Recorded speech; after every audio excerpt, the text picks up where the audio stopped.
குறி சொல்லுதலும் தீர்க்க தரிசனமும் எப்படி வேறுபடுகிறது? குறி சொல்லுகிறதற்கும் தீர்க்க தரிசனம் உரைப்பதற்கும் என்ன வித்தியாசம்? வேதத்துல குறி சொல்லுதலை குறித்தும் சொல்லப்பட்டு இருக்கிறது. தீர்க்க தரிசன புத்தகங்கள் என்றே பல புத்தகங்கள் எழுதப்பட்டு இருக்கிறது. இன்றைக்கு நிறைய மனிதர்கள் கிறிஸ்துவத்திற்குள்ளும் பரிசுத்த ஆவியினாலே நிறைந்து தீர்க்க தரிசனம் உரைப்பதை கூட பரியாசமாய் பேச தொடங்கி இருக்கிறார். இது எல்லாவற்றுமே பார்க்கும் பொழுது தேவ பிள்ளைகளா இருக்கக்கூடிய நமக்கு குறி சொல்லுதல் என்றால் என்ன, தீர்க்க தரிசனம் என்றால் என்ன என்கிறதை நம்ம வித்தியாசப்படுத்தி தெரிந்து கொள்ளணும். தீர்க்க தரிசனம் இல்லாத இடம், இல்லாத சபை சீர்கெட்டு போகும் என்று வேதம் சொல்லுகிறது. வருகிற நாட்களிலே என்ன சம்பவிக்கும் என்கிறதை பரிசுத்த ஆவியானவர் வெளிப்படுத்தினால் அது தீர்க்க தரிசனம். பரிசுத்த ஆவி அல்லாமல் வேறு ஆவிகளாலே நிரப்பப்பட்டு உரைப்பதற்கு பேரு குறி சொல்லுதல். இன்றைக்கு சபைக்குள்ள தேவ ஆவியானவர் இருப்பார் என்றால், அவர் பேசுகிறவர் என்றால் நிச்சயமாக ஊழியர்கள் மூலியமாக தீர்க்க தரிசனங்களை உரைக்கிறார், பேசுகிறார். உலகத்துல there will be a severe famine all over the world. உலகம் முழுவதும் மிக கொடியதான பஞ்சம் ஒன்று வர இருக்கிறது. ஆண்டவர் சொன்னாரு,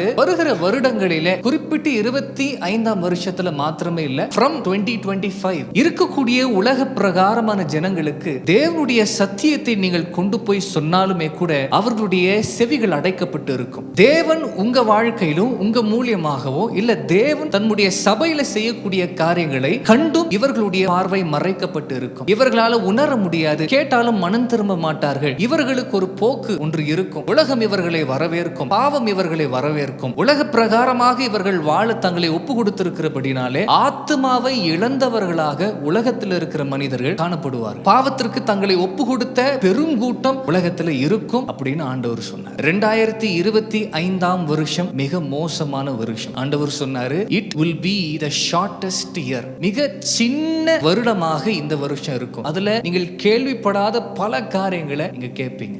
ஒரு பக்கத்துல விஞ்ஞானத்துல சாதனைகள் நடக்கும், இன்னொரு பக்கத்துல பாவம் பெருக்கமும் இருக்கும். நம்முடைய இந்திய தேசத்தை குறித்து தேவன் பேசின வார்த்தை, என் தாசர்களை பரியாசம் செய்தாய், மனதளவில் குருடனானாய். இதோ என் தாசர்களை எழுப்புவேன், சவுளாய் இருக்கும் உன்னை பவுலாய் மாற்றுவேன். ஒரு எழுப்புதல் ஒண்ணு இந்திய தேசத்துல வர இருக்கிறது. இந்திய தேசத்துல அநேகரை தேவன் மாற்ற இருக்கிறார், ரட்சிக்க இருக்கிறார், தொட இருக்கிறார். ஒரு பெருங்கூட்டத்தை கர்த்தர் அவருடைய ராஜ்யத்துல சேர்க்க இருக்கிறார்.